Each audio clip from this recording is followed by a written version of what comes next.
Hello বন্ধুরা, welcome to my channel mum blog এনকেতে তোমাদের অনেক অনেক স্বাগত।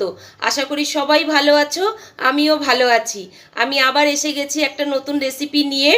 আমি এটা কিভাবে বানাই প্রথম থেকে শেষ অবধি থাকো আমার পাশে, দেখতে থাকো। ফ্রিজে যে একটু একটু করে সবজি পড়ে থাকে, সেই দিয়ে আমি এর আগেও একটা সুন্দর একটা রেসিপি বানিয়ে তোমাদের দেখিয়েছি। আবার আমি একটা সুন্দর রেসিপি নিয়ে এসেছি তোমাদের সামনে। দেখো, এখানে আমার 4-5টা মতন উচ্ছে ছিল, মানে ছোটো সাইজেরই উচ্ছে ছিল। তো সেটাকে আমি এইভাবে কেটে নিয়েছি। আর নিয়েছি এখানে কতগুলো বিউলির ডালের বড়ি ঘরে রাখা ছিল, তো সেটা নিয়েছি। মশলায় আমি দেখো কি নিয়েছি, এখানে আদা, 1 ইঞ্চি মতন আদা নিয়েছি। আর ছোট চামচের 1 চামচ জিরে, গোটা জিরে নিয়েছি। আর কয়েকটা কাঁচা লঙ্কা নিয়েছি। ঝালটা তোমরা তোমাদের মতন নেবে, তবে এর মধ্যে ঝালটা কিন্তু খুব একটা ভালো লাগে না, সে কারণে আমি অল্পই নিয়েছি। এখানে নিয়েছি ছোট একটা প্যাকেট 250 গ্রামের দুধ নিয়েছি। আর এখানে সবজি কি কি নিয়েছি দেখো, একটা শশা ছিল, শশাটা আমি নিয়েছি এইভাবে কেটে। এখানে বরবটি একটু ছিল, বরবটি নিয়েছি। পটলগুলোকে দেখো মধ্যিখান দিয়ে দানা ফেলে এইভাবে কেটে নিয়েছি। একটু ভেন্ডি ছিল, আর এইটুকুনি সাইজের দেখো কুমড়ো ছিল, এটাও আমি এইভাবে কেটে নিয়েছি। দুটো ছোট সাইজের আলু নিয়েছি, আর দুটো কাঁকরোল ছিল, কাঁকরোলগুলোকে দেখো আমি এইভাবে কেটে নিয়েছি। এই দিয়ে আমি রেসিপিটা সম্পূর্ণ করব, তোমরা দেখতে থাকো। চলো শুরু করে দেওয়া যাক। দেখো, ওভেন জ্বালিয়ে আমি কড়া বসিয়ে এখানে 4-5 চামচের মতন তেল দিয়ে দিয়েছি, সাদা তেল। তেলটা আমার গরমও হয়ে এসেছে। এই তেলটার মধ্যে আমি বিউলির ডালের বড়িগুলো একটু ভেজে আগে তুলে নেব।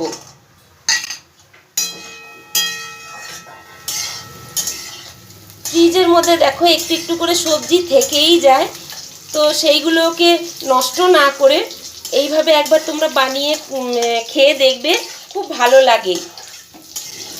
আমি এর আগে 2বার বানিয়েছিলাম, তো তোমাদের দাদার খুব পছন্দ হয়েছে। তো আজকে আবার তোমাদের দাদা সকালবেলা ফ্রিজটা খুলে দেখে বলছে কি যে এগুলো এত সবজি একটু একটু করে কি করতে রেখে দিয়েছো। তো সেদিনের মতন একটা রেসিপি বানিয়ে ফেলো না, খুব ভালো লেগেছে। তো তাই আমি হঠাৎ মনে হলো যে না, তোমাদের সঙ্গেই রেসিপিটা একটু শেয়ার করে ফেলা যাক। তো সেই কারণে তোমাদের সঙ্গে রেসিপিটা শেয়ার করে নিচ্ছি, একদম সম্পূর্ণ ঘরে থাকা জিনিস দিয়েই রেসিপিটা। এবার আমি এর মধ্যে করলাগুলো ভেজে নেব, করলা বলো বা উচ্ছে বলো, যাই হোক। দেখো করলাগুলো আমার ভাজা হয়ে গেছে, এবার এগুলোকে আমি সম্পূর্ণটা তুলে নিচ্ছি।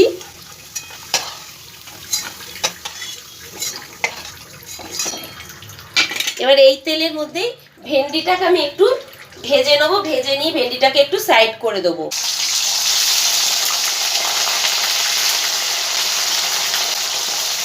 হালকা করে ভেন্ডিটা একটু আমি ভেজে নেবো।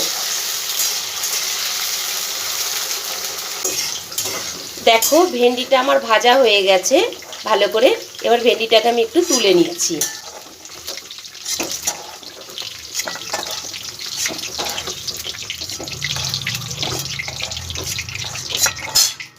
এই তেলের মধ্যেই আমি একটু জিরে ফোড়ন দিয়ে দেবো, খুব সিম্পল রান্না।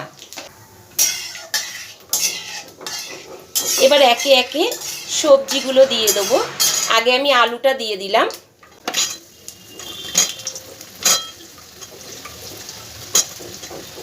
আলুটাকে একটু 2-3 মিনিটের মতন একটু ভাজা ভাজা করে নেব।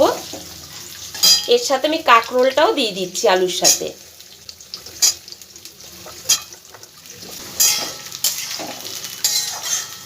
দু 3 মিনিটের মতন একটুখানি আলুটাকে আগে ভেজে নেব।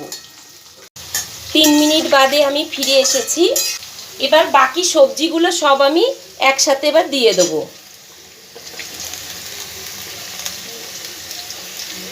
পটল, বরবটি, কুমড়ো, শসা সব আমি একসাথে দিয়ে দিলাম। এবার এর মধ্যে স্বাদ মতন আমি নুন দিয়ে দেবো।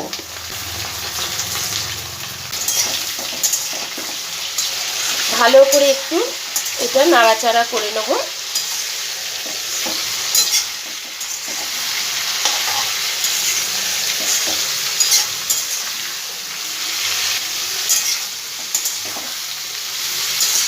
আরও 2 মিনিটের মতন আমি এটাকে সব সবজিগুলোকে একটু নাড়াচাড়া করে নেব। একটু ঢাকনা দিয়ে দিলাম। 2 মিনিট বাদে আবার ফিরে এসেছি, ঢাকনাটা একটু খুলবো, আবার একটু পুনরায় নাড়াচাড়া করব।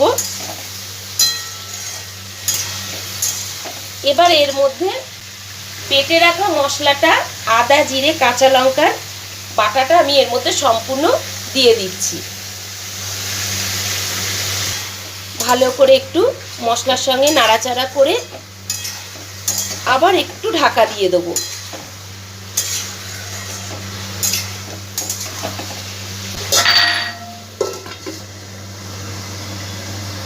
ঢাকনাটা খুলে দিলাম।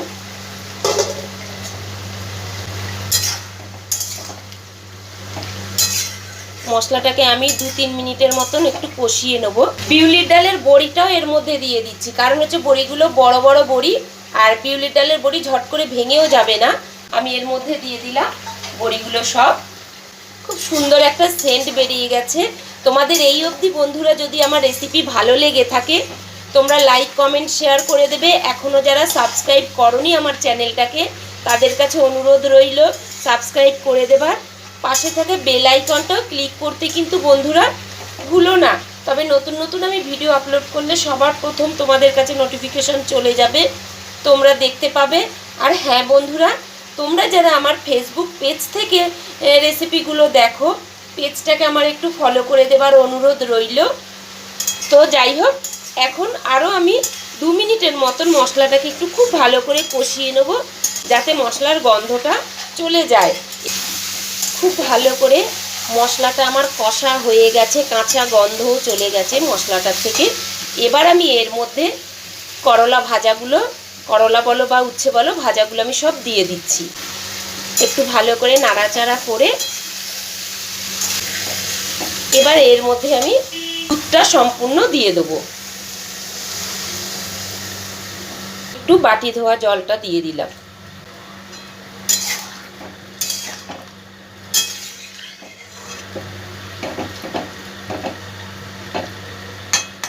গ্যাসের ফ্লেমটা মাঝারিতে করে 10 মিনিটের জন্য আমি ঢাকনা দিয়ে দেবো। ঢাকনাটা এবার একটু খুলবো। দেখো সুন্দর ফুটে উঠেছে। এবার ভেন্ডিগুলো যে ভেজে রেখে দিয়েছিলাম এটা সম্পূর্ণ এর মধ্যে আমি দিয়ে দিচ্ছি। এই রেসিপিটাকে আরও একটু সুস্বাদু করে তোলার জন্য আমি এখানে 1 চামচ, ছোট চামচের 1 চামচ চিনি দিয়ে দিচ্ছি। এটা দিলে স্বাদটাকে আরও বাড়িয়ে তুলবে। আমি আবার একটু পুনরায় 3-4 মিনিটের মতন ঢাকনাটা দিয়ে রাখবো। আরও একবার ঢাকনাটা খুললাম। দেখো ফাইনালি আমার হিজিবিজি সবজি দুধ দিয়ে হয়ে গেছে।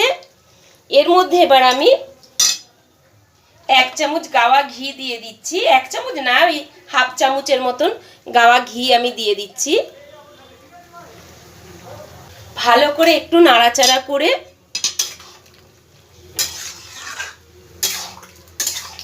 আরও 2 মিনিটের মতন আমি এটা একটু ফুটতে দেবো। গ্যাসের ফ্লেমটা এবার আমি হাইতে দিয়ে দিলাম। সব আমার সুন্দর সেদ্ধ হয়ে গেছে। দেখো